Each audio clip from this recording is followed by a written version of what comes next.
Bom dia, paz do Senhor Jesus. Bom dia, paz do Senhor Jesus. Hoje vamos ler Êxodo 3, 4 e 5. Não se esqueça de curtir o canal, de compartilhar, de comentar, de se inscrever, né? Para nós atingirmos aí mais pessoas para chegar no final do ano com a lida inteira, com a Bíblia inteira lida e mais perto de Deus. Amém? Vamos orar? Vamos lá. Senhor, Deus meu Pai, te agradecemos nessa leitura, estamos meditando a Tua Palavra, Senhor. Pedindo, Senhor, perdoa, Senhor, pelas nossas falhas, Senhor, mas te pedimos, Senhor, nos permita, Senhor, acessar um pouco mais da Tua sabedoria, lendo as Tuas Escrituras, Senhor, em nome do Senhor Jesus. Esteja no meio de nós, Amém, Senhor, fala conosco em nome de Jesus. Amém. Então, leia aí completos na sua casa, o 3, o 4 e o 5. Vou falar aqui algumas coisas. No 3, o título diz: Moisés e a sarça em chamas.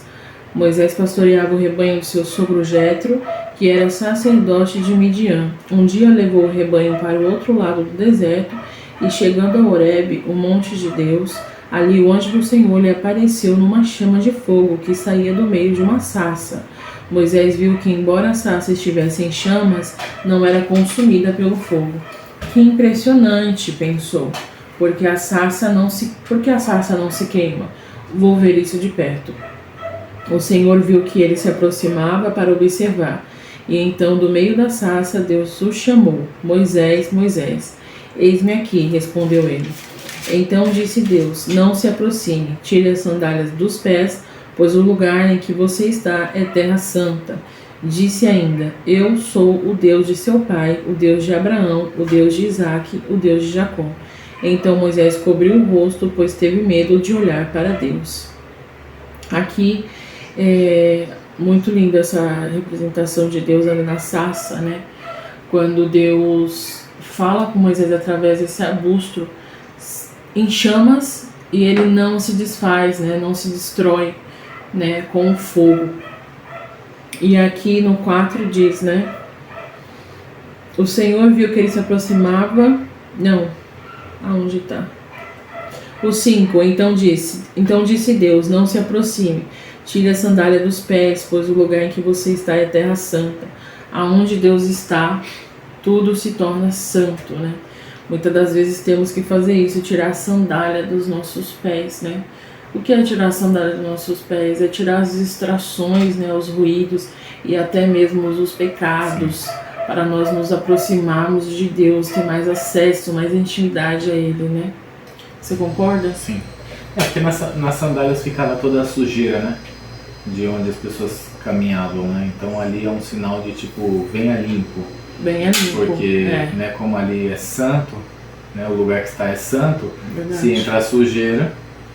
Então é isso que Deus quer de nós, né? Nos limparmos e limpar nosso coração, o nosso corpo de todas as coisas, para que tenhamos acesso a Ele, para ouvir diretamente a voz dele, o que Ele quer falar conosco, né? Sim. E aqui continuando, o Senhor apareceu a Moisés porque Ele disse no 7: De fato tenho visto a opressão sobre o meu povo no Egito, tenho escutado o seu clamor por causa dos seus feitores e sei como eles estão sofrendo.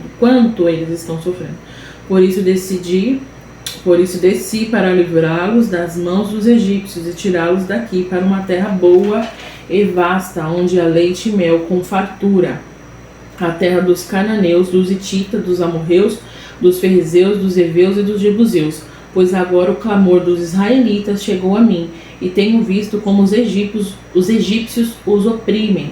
Vá, pois agora eu envio ao faraó para tirar do Egito o meu povo, os israelitas. Moisés, porém, respondeu a Deus: Quem sou eu para apresentar-me ao faraó e tirar os israelitas do Egito? Deus afirmou: Eu estarei com você. Esta é a prova de que sou eu em que o envia. Quando você tirar o povo do Egito, vocês prestarão culto a Deus neste monte.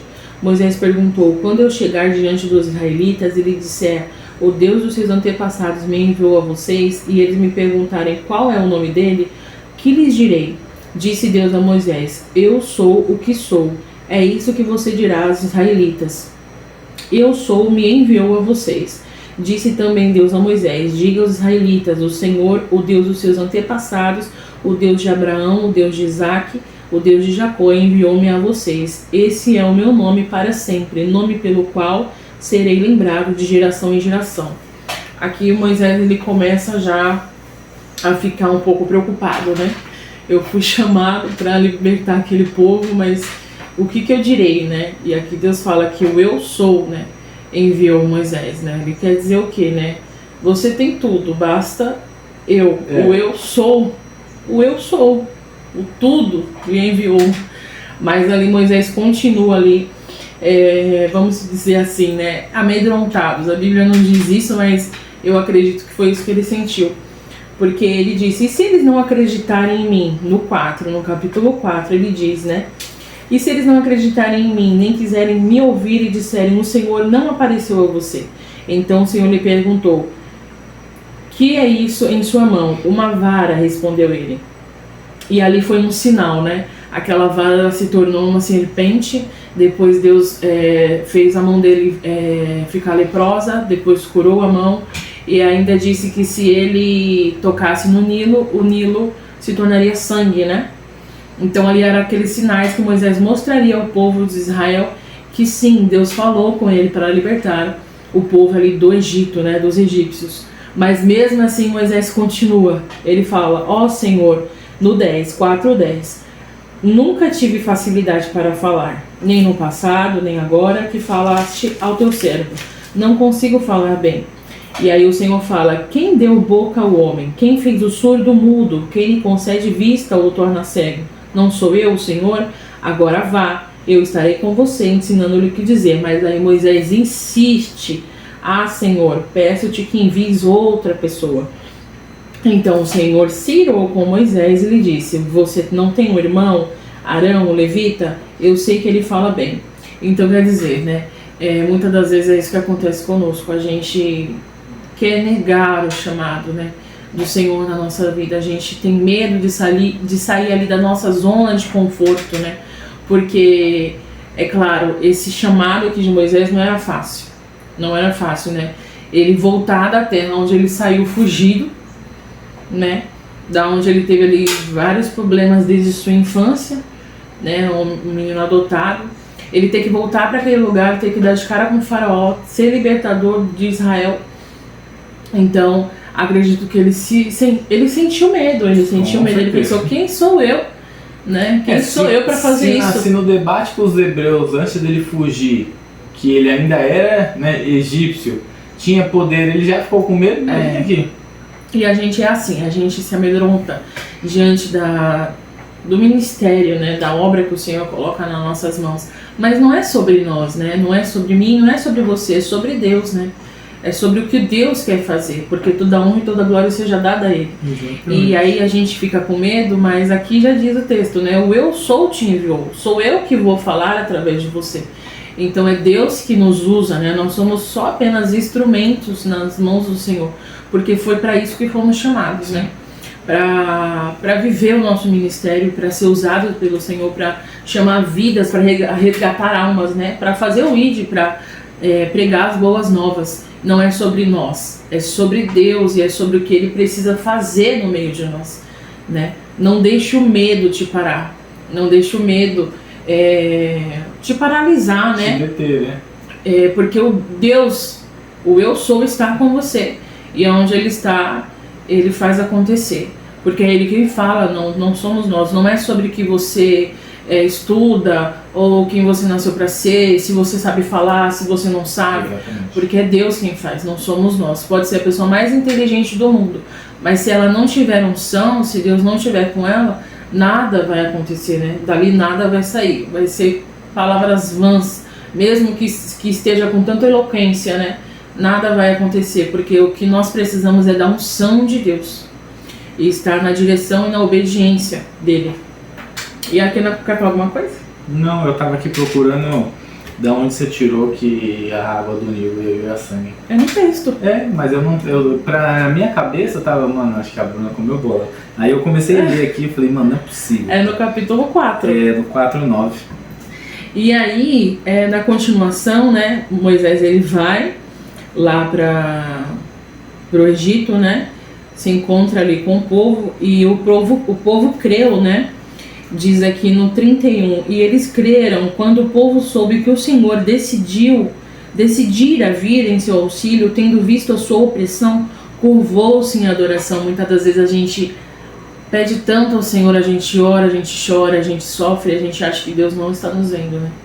Mas Deus, ele vê todas as coisas. E aqui ele viu o clamor daquele povo, aquele sofrimento, aquela opressão. E foi por isso que ele enviou Moisés ali, para livrar aquele povo. E o faraó, Moisés e Arão, eles já foram ali no capítulo 5, falar com o faraó.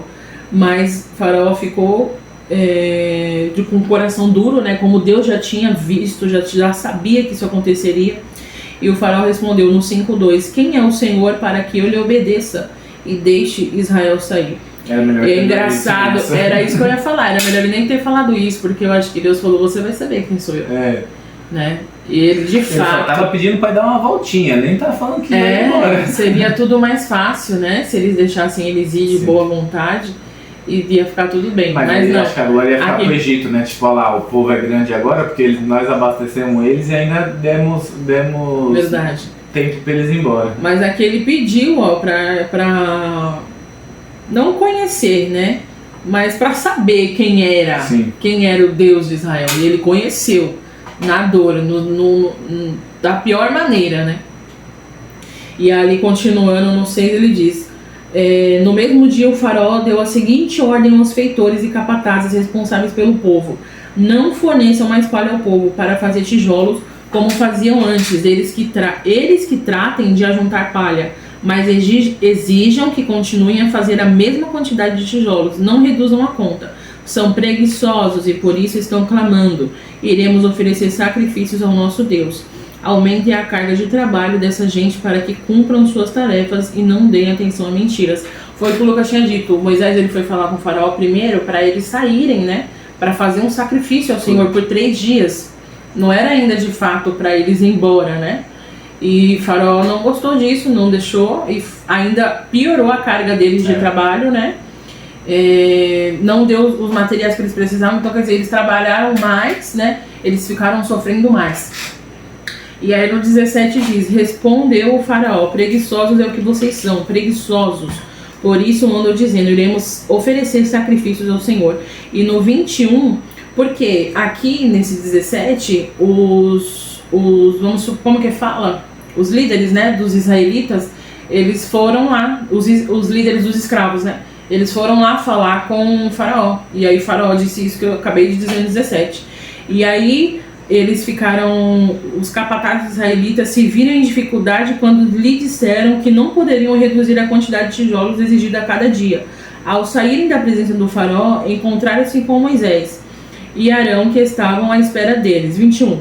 E lhes disseram, o Senhor os examine e os julguem. Vocês atraíram ódio do faraó e dos seus conselheiros sobre nós. Eles puseram nas mãos uma espada para que nos matem. Aqui já começa. Aqui já começa a reclamação. Muitas das vezes Deus ele tá agindo, né? Fazendo as coisas, a gente não entende. A gente não entende o trabalhar de Deus, porque a dificuldade começa a aparecer, os dias maus, né? A situação começa a mudar. E aí a gente vai lá e reclama. Ao invés de aguardar no Senhor. Porque se Moisés chegou lá e falou, ó, Deus me falou isso, eles tinham que confiar, né? Certeza. Descansar no Senhor e confiar. Já que eles quiseram acreditar em Moisés, tinham que acreditar por completo. Eles creram e eles se curvaram em adoração, diz no 4:31. Então, quer dizer, eles agradeceram ali, eles falaram, poxa, Deus nos ouviu, né? Então, eles ouviram que Deus tinha para falar a Moisés que eles seriam livrados do Egito. Então, eles deviam ter falado o quê? Tudo bem, né? Ele está dificultando, mas o nosso Deus vai fazer algo. Mas não, eles já começaram a reclamar. Aqui já começa a reclamação desse povo difícil que Moisés está começando a liderar. E aí depois a gente vai falar mais sobre isso. Você quer falar alguma coisa? Não. Porque você ficar falando muito, né? Vai dar muito spoiler. Então amanhã a gente continua. Mas quando o dia mal chegar, quando os dias não estiverem tão fáceis, né? Não reclame. Descansa no Senhor, porque Ele sabe. Ele sabe de todas as coisas e Ele vê coisas que nós não vemos, né? E se Ele te prometeu, Ele é fiel para cumprir. E Ele vai cumprir a boa obra, né, que Ele começou na sua vida. Então, murmurar só piora as coisas, não ajuda em nada. Nadinha.